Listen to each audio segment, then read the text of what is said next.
नमस्कार, India voice पर स्वागत है आपका। मैं हूं आपके साथ प्रियंका मिश्रा। बुलेटिन की करेंगे शुरुआत। पहली खबर लखनऊ से सामने आ रही है। चुनावी जुबानी जंग नेताओं की बनी मुसीबत। भड़काऊ भाषण देने पर उत्तर प्रदेश में 42 मुकदमे दर्ज। सबसे अधिक 6 मुकदमे गोंडा में हुए दर्ज। फतेहपुर में 3, कानपुर में, प्रयागराज सीतापुर में 2-2 केस किए गए दर्ज। वहीं मुरादाबाद, चित्रकूट, बाराबंकी में 2-2 मुकदमे दर्ज। गाजियाबाद, वाराणसी, मुजफ्फरनगर, शामली में भी एफआईआर दर्ज। इसके अलावा कानपुर देहात, मेरठ, संबल, बलिया, फतेहगढ़, मैनपुरी में एफआईआर। फिरोजाबाद, चंदौली, कुशीनगर, बदायूं, इटावा, एटा में भी एफआईआर दर्ज। अन्य जिलों की बात करें तो बलरामपुर, श्रावस्ती, जौनपुर, आजमगढ़ में एक एफआईआर हुई दर्ज।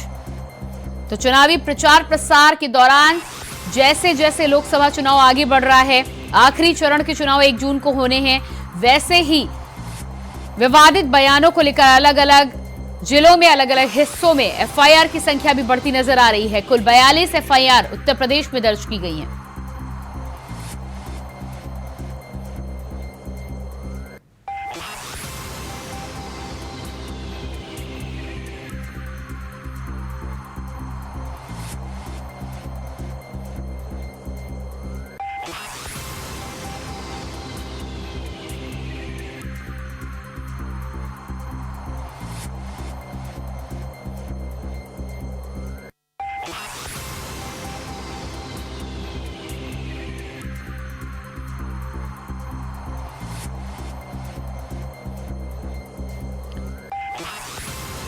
तो चुनावी प्रचार प्रसार के दौरान चुनावी हुंकार, जुबानी बाढ़ भी इसी बीच जोरदार तरीके से चलाए जा रहे हैं। ऐसे में उत्तर प्रदेश की बात की जाए तो अलग अलग पार्टियों के नेताओं पर 42 एफआईआर दर्ज की गई हैं। और इसी खबर पर हमारे साथ उत्तर प्रदेश से स्टेट कोऑर्डिनेटर अनिल पाठक जी जुड़ चुके हैं। जी अनिल, जिस तरह से चुनावी जंग तो चल ही रही है और इसी बीच जुबानी जंग भी चल रही है, 42 एफआईआर के बारे में जानकारी निकल कर सामने आ रही है। कहां कहां ये एफआईआर दर्ज की गई है और क्या लगता है आपको इस चुनावी काल में किस तरह की इस पर क्रिया और प्रतिक्रिया देखने को मिलेगी? अब देखिए प्रियंका, चुनावी जंग में जो जुबानी जंग शुरू हुई है, इसने जो है कई नेताओं के गले में कानूनी फंदा जो है डाल दिया है। अगर हम बात करें उत्तर प्रदेश की तो अब तक 42 एफआईआर दर्ज हो चुकी है। सबसे चर्चित मामला जो बसपा के वारिस घोषित किए गए थे आकाश आनंद का है। उन्होंने तो ऐसी जुबानी जंग छेड़ी कि जो बसपा सुप्रीमो हैं, उन्होंने आकाश आनंद को बैक टू पवेलियन कर दिया। वैसे सर्वाधिक एफआईआर वो बाराबंकी में जनपद में दर्ज हुई है और जुबानी जंग को लेकर कांग्रेस के प्रत्याशी हैं इमरान मसूद सहारनपुर के, इन पर एफआईआर दर्ज की गई है। टोटल 42 मुकदमे दर्ज किए जा चुके हैं अभी तक। जी बिल्कुल, तो 42 मुकदमे दर्ज किए गए हैं। आगे की कार्रवाई जाहिर सी बात है आगे आने वाले समय में होगी, लेकिन पार्टियों के द्वारा क्या कुछ प्रतिक्रिया देखने और सुनने को मिल रही है? देखिए प्रियंका, इसमें कोई भी पार्टी ऐसी नहीं है कि जो पीछे हो। यह है कि कोई पार्टी बहुत ज्यादा आगे निकल चुकी है तो कोई उसके रास्ते पर चलती हुई नजर आ रही है। प्रयागराज, फतेहपुर और कानपुर और सहारनपुर, बाराबंकी, ये तमाम ऐसे जनपद हैं जहां पर जुबानी जंग को लेकर के पार्टी के नेताओं पर एफआईआर दर्ज किया गया है।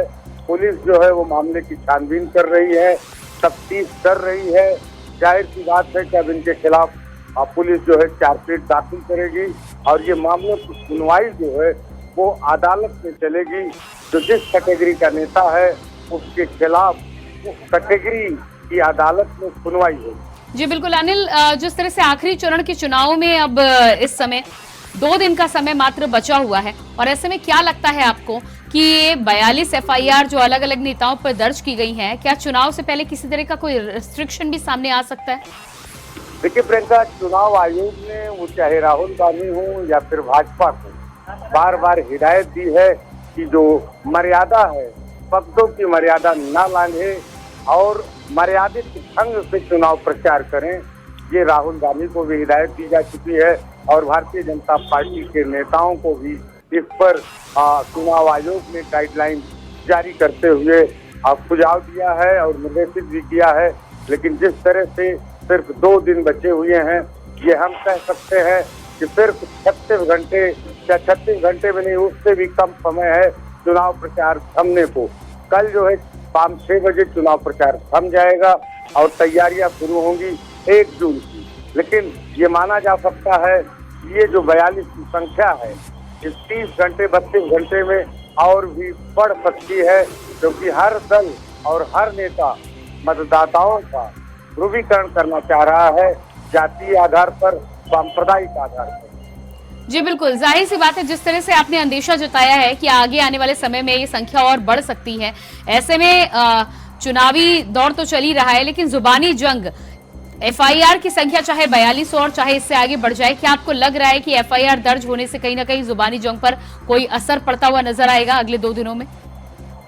हाँ बेशक प्रियंका, देखिए जुबानी जंग करते करते नेता अपनी मर्यादा को इस कदर भूल जाते हैं कि उनको आकाश आनंद जैसा शब्द हो जाता है। सीतापुर का प्रकरण था आकाश आनंद का। एक चुनावी रैली में उन्होंने भाजपा नेताओं को लेकर के एक बयान दिया था कि अगर वो नेता जो भारतीय जनता पार्टी के गए हैं, उन्होंने अगर वादा नहीं निभाया है तो उनका जूतों से स्वागत करिए आप, इस तरह का बयान दिया था, जिस पर एफआईआर हुई और बसपा सुप्रीमो ने खुद उन्हें बैक टू पवेलियन ले लिया और उनको जो जिम्मेदारी दी उससे सभी पदों से हटा दिया।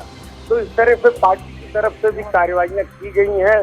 बावजूद इसके ये जुबानी जंग में जो नेता हैं वो एक दूसरे से आगे निकलने के लिए ऐसा बयान दे रहे हैं कि जिससे जहां सियासत का तापमान बढ़ता हुआ नजर आ रहा है, वहीं कानूनी पेच भी लगातार फंसता जा रहा है। जी बिल्कुल, तो जिस तरह से आकाश आनंद का आप जिक्र कर रहे हैं, अगर एफआईआर और चुनावी कार्रवाई की बात की जाए तो अकेले बसपा के द्वारा ये कार्रवाई की गई है, बाकी दलों की बात की जाए तो क्या स्थिति नजर आ रही है? क्योंकि कई बार देखा जाता है कि पार्टी की रणनीति होती है और इसी रणनीति के तहत चुनावी माहौल को गरमाने और साथ ही साथ चुनावी समीकरण साधने की कोशिश भी की जाती है। देखिए प्रियंका, अभी बसपा की अगर हम बात छोड़ दें तो किसी भी पार्टी की तरफ से अपने नेताओं पर कोई कार्रवाई नहीं की गई। हालांकि अंदर खाने में हिदायतें दी गई हैं, बावजूद इसके उसमें काफी कुछ सुधार होता नजर नहीं आ रहा है। वो चाहे भारतीय जनता पार्टी के नेता हो या फिर समाजवादी पार्टी या फिर कांग्रेस के, जुबानी जंग करने में कोई किसी से पीछे नहीं है।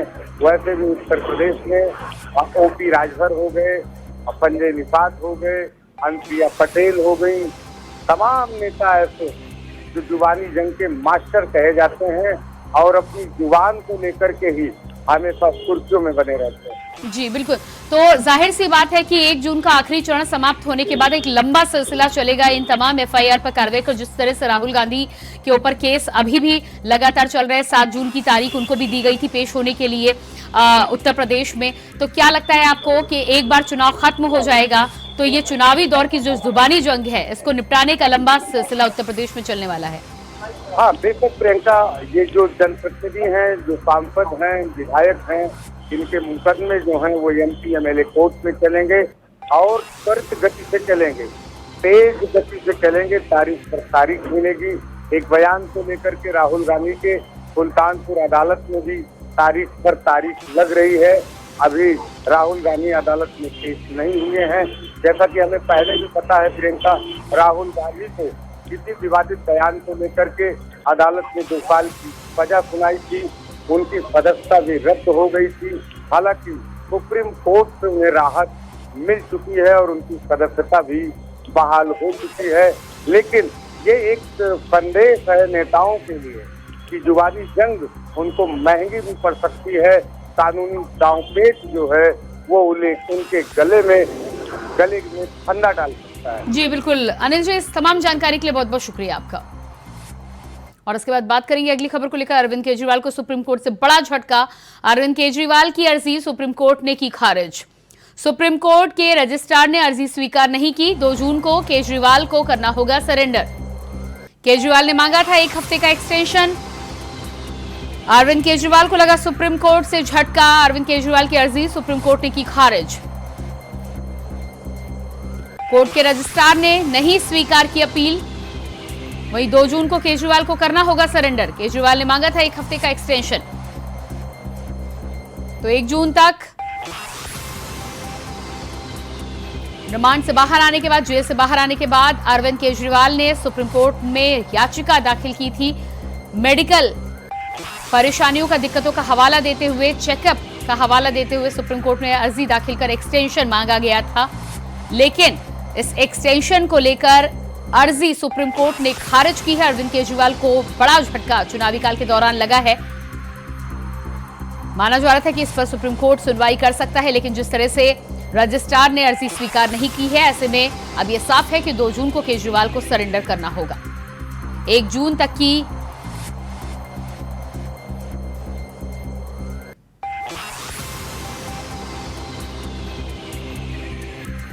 तो अरविंद केजरीवाल को 1 जून तक की रिहाई दी गई थी, जेल से बाहर आने की इजाजत दी गई थी और 2 जून को एक बार फिर से जेल में सरेंडर करना होगा दिल्ली के सीएम अरविंद केजरीवाल को। इसी बीच अरविंद केजरीवाल की तरफ से सुप्रीम कोर्ट में अर्जी दाखिल की गई थी। मेडिकल जांच का हवाला देकर एक्सटेंशन मांगा गया था, लेकिन सुप्रीम कोर्ट के रजिस्ट्रार ने अर्जी स्वीकार करने से इनकार कर दिया है। अर्जी को खारिज किया गया है, यानी कि सुप्रीम कोर्ट की तरफ से अरविंद केजरीवाल को जोरदार झटका।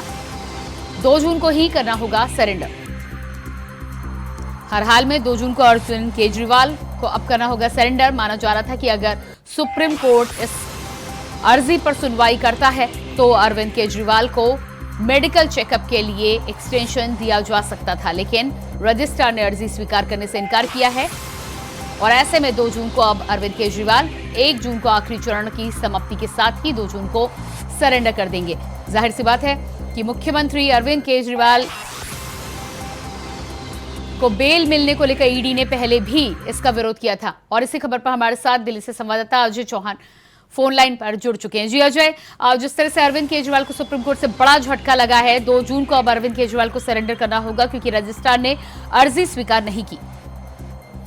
प्रियंका, देखिए, जिस तरह से अरविंद केजरीवाल को चुनाव प्रचार के लिए जमानत दी गई थी और उनका चुनाव प्रचार 1 तारीख को थम जाएगा, यानी कि आज शाम पूरे भारत में जो चुनाव प्रचार था वो थम चुका है। लेकिन लगातार जिस तरह से अरविंद केजरीवाल की तरफ से याचिका डाली गई कि मुझे मेडिकल चेकअप के लिए 7 दिन के लिए और का समय दिया जाए ताकि मैं अपना मेडिकल चेकअप करा सकूं, लेकिन वही सुप्रीम कोर्ट के रजिस्ट्रार ने उनकी जो याचिका दायर की थी उसको रिजेक्ट कर दिया। उन्होंने साफ मना कर दिया कि अब हमें नहीं चाहिए। लगातार उन्होंने साफ मना किया क्योंकि सीबीआई चंद्रचूड़ की अदालत पहुंचा है। उन्होंने कहा कि 2 तारीख को अरविंद केजरीवाल को तिहाड़ जेल में अपने आप को सरेंडर करना होगा।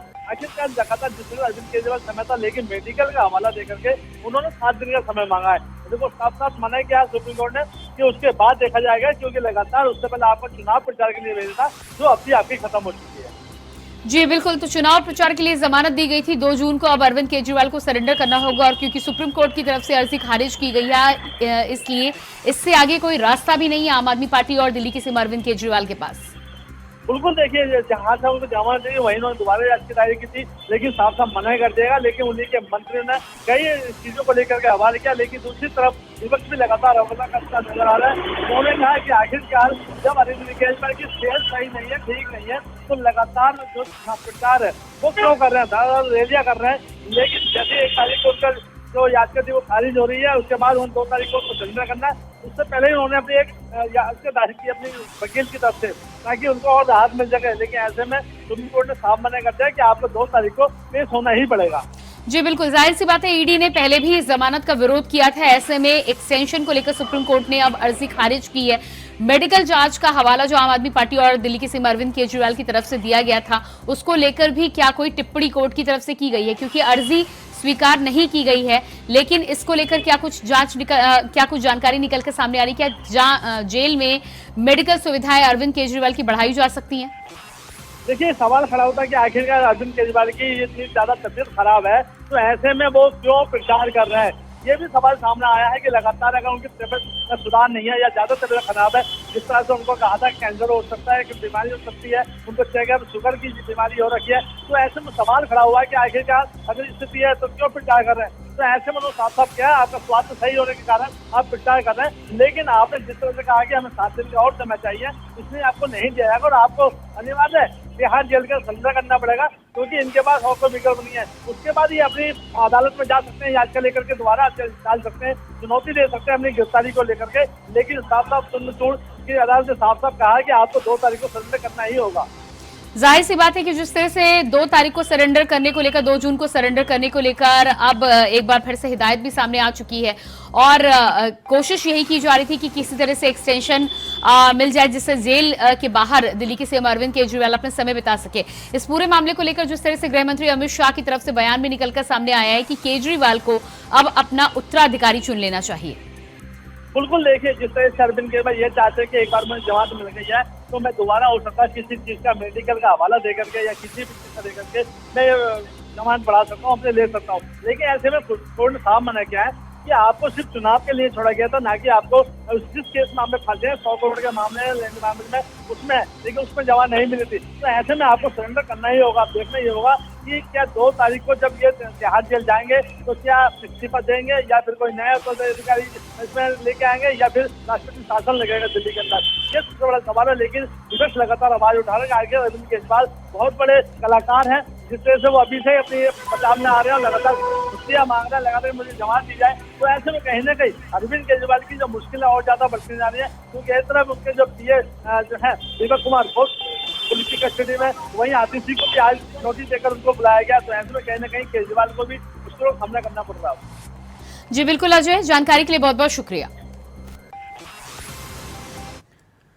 और उसके बाद बात करेंगे अगली खबर को लेकर। फतेहपुर से अगली खबर है, हाई टेंशन लाइन की चपेट में आए 3 बच्चे। हाई टेंशन लाइन की चपेट में आने से झुलसे बच्चे, तीनों बच्चों की हालत गंभीर, जिला अस्पताल में किया गया रेफर। फतेहपुर से खबर, हाई टेंशन लाइन की चपेट में आए 3 बच्चे, तीनों बच्चों की हालत गंभीर। बच्चे हाई टेंशन लाइन की चपेट में आने से झुलसे, बच्चों की हालत गंभीर, जिला अस्पताल किया गया रेफर। विद्युत विभाग के लाइनमैन पर ग्रामीणों का आरोप। विद्युत विभाग के लाइनमैन पर ग्रामीणों का आरोप, ग्रामीणों ने लगाया लापरवाही करने का आरोप। गाजीपुर थाना क्षेत्र के करसुमा का मामला।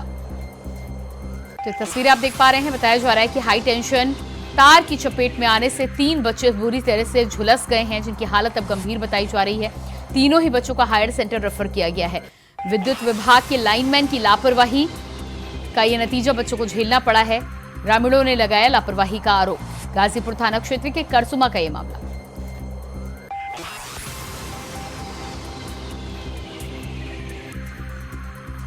और इसी खबर पर हमारे साथ फतेहपुर से संवाददाता पुतुल पंडित फोन लाइन पर जुड़ चुके हैं। जो पुतुल, जिस तरह से जानकारी निकलकर सामने आ रही है, हाई टेंशन तार की चपेट में आने से 3 बच्चे झुलसे हैं, क्या कुछ घटना थी, किस तरह से हुई ये घटना?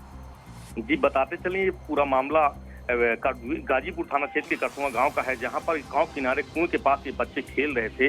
तभी एसटी लाइन के टच होने से झुलस गए। तीनों बच्चों की हालत गंभीर है, जिसको जिला अस्पताल में भर्ती कराया, जहां जिनका इलाज चल रहा। वहीं ग्रामीणों का आरोप है कि विद्युत विभाग के लाइनमैन पर काफी आरोप लगा रहे हैं कि इनकी हिलाहवाली के चलते ये हादसा हुआ है। जी पुतुल, जानकारी निकलकर सामने आ रही, हाई टेंशन लाइन कब से खुली ऐसे ही छोड़ी गई थी और इस बात को लेकर कौन जिम्मेदार है? क्या उस पर पुलिस विभाग की तरफ से कोई कार्रवाई हुई है? कोई जानकारी निकलकर सामने आ रही है? बिजली विभाग की लगातार, ये पहला ही मामला नहीं है, ऐसे कई मामले हैं जहां पर विद्युत विभाग के मामले देखने को मिल रहे हैं। हालांकि विद्युत विभाग इस पर कार्रवाई करने की बात कही है। जी बिल्कुल, इस पूरे मामले में पुलिस के द्वारा क्या कुछ कार्रवाई की गई है, जानकारी मिलने के बाद? पुलिस का कहना कि अभी हमारे पास कोई तहरीर नहीं है, तहरीर मिलती है तो उस पर कार्रवाई की जाएगी। जी बिल्कुल पुतुल, इस तमाम जानकारी के लिए बहुत बहुत शुक्रिया आपका। तो बच्चों की हालत गंभीर बताई जा रही